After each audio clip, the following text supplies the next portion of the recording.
All my cool stuff is gone, guys. It's probably halfway to Florida by now, but I got one more pinstriping job to do down here. Valve covers for a Subaru. I don't know much about Subarus, guys. I actually had to call my son because I don't know which way is what. I just want to know how people are going to be able to see this so I can pinstripe it accordingly. I guess this one goes like that. This one must go like that.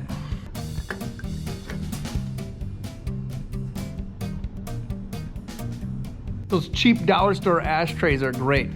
Reducer on one side, mineral spirits on the other. And to hold your brushes.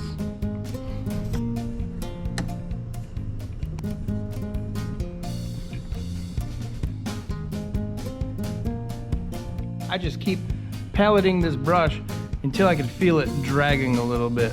And that drag is definitely a personal thing. I mean, everybody kind of knows their spot. They know when it's right. Just pulling the brush through the paint, flipping it over, pulling it through again, flipping it over. And I just do that real quick until I feel that drag that I like. All right, I'm ready.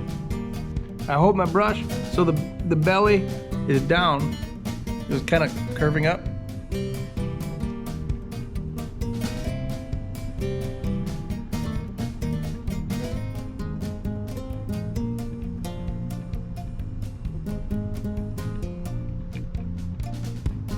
So as I'm turning this, I'm actually spinning this brush in my fingers.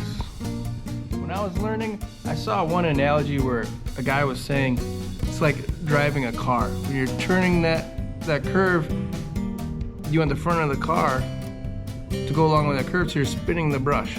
And I don't know, that one just stuck with me.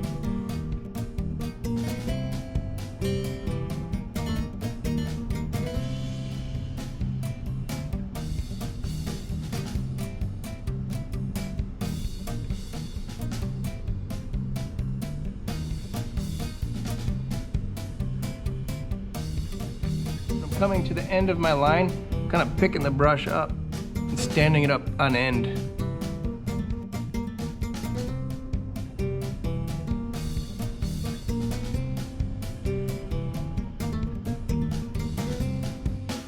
One thing I don't like to see is when a line just stops. Those lines gotta go somewhere.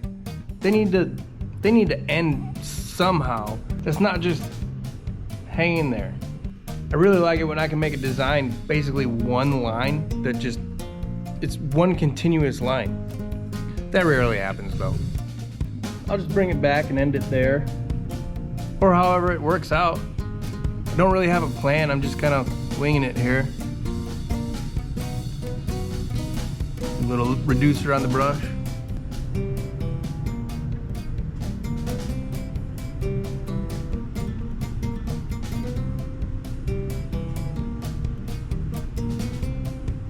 Couple tricks for making dots. You can just dip the end of your brush in the paint and dab it on there.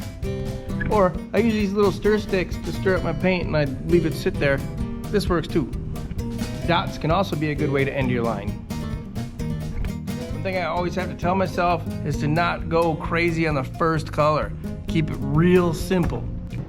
You know, one thing about this art form is a lot of people think it's gotta be perfect. But guys, yeah, I mean, you strive for it to look perfect. But what makes this way cooler than just printing it out on a sticker, which is guaranteed to be perfect, is that human element. So I definitely don't beat myself up when it's not absolutely perfect, because it's hand done. It wasn't made on a computer and printed out and stuck on there. So if you're just starting out, just do it, have fun, learn, you get better.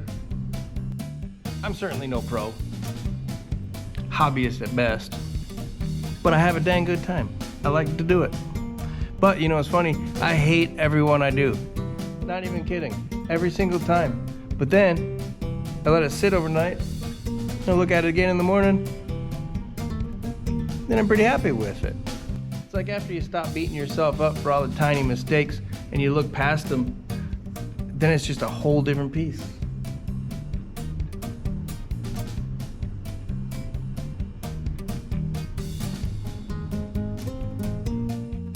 hear a lot of people say that they want to learn, but they're too shaky. Like their hands shake. Don't worry about that, guys. Just give it a try. You can see that I hold my hands. I put my pinky out and put that on, well, wherever I can. And then I also hold my hand with this one. And you figure all that out.